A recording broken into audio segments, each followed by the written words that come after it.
Dans la dernière partie de ce chapitre 3, nous allons étudier le cas des signaux non périodiques, leurs caractéristiques et leurs représentations. Les bases de l'analyse spectrale que nous venons d'établir pour les signaux périodiques se généralisent à tous les signaux variables dans le temps, même non périodiques. L'observation de leur spectre montre qu'il n'est plus constitué de raies situées à des fréquences particulières, mais occupe toute une bande de fréquences. Il s'agit donc d'un spectre continu appelé spectre de bande. Par exemple, le spectre de la voix humaine ici comprend toutes les fréquences entre 50 Hz et 4000 Hz.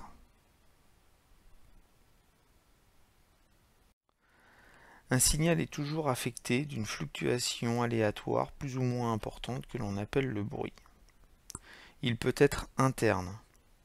On parle de bruit dû aux composants électroniques, comme par exemple le bruit de fond en sortie d'un amplificateur audio qui se traduit par un souffle dans les haut-parleurs. Il peut être externe.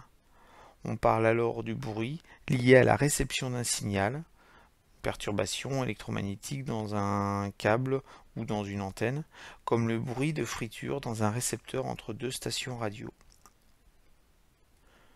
Vous pouvez apercevoir sur cette diapositive la représentation temporelle d'un bruit B de t.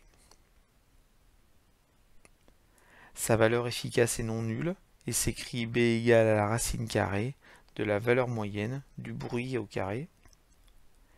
Sa valeur moyenne, en revanche, est nulle.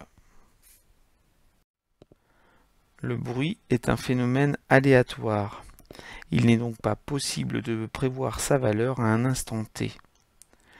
On caractérise le bruit par la densité spectrale de puissance, DSP, qui correspond à la répartition de la puissance du bruit sur une bande de fréquences.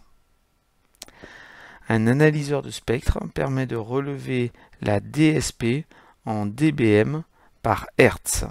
Vous observez sur cette diapositive la densité spectrale du bruit autour des stations radio FM.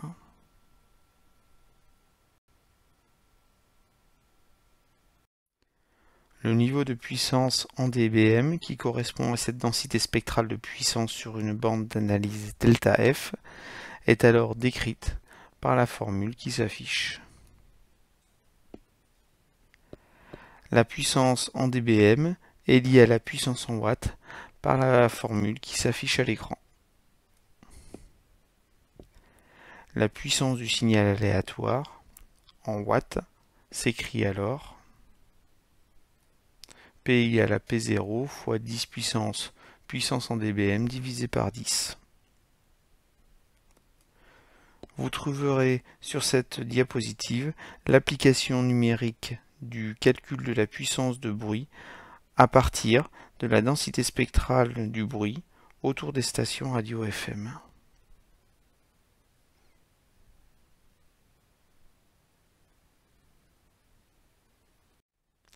Ce cours est maintenant terminé. Dans le prochain chapitre, nous étudierons de manière un peu plus approfondie la puissance des signaux.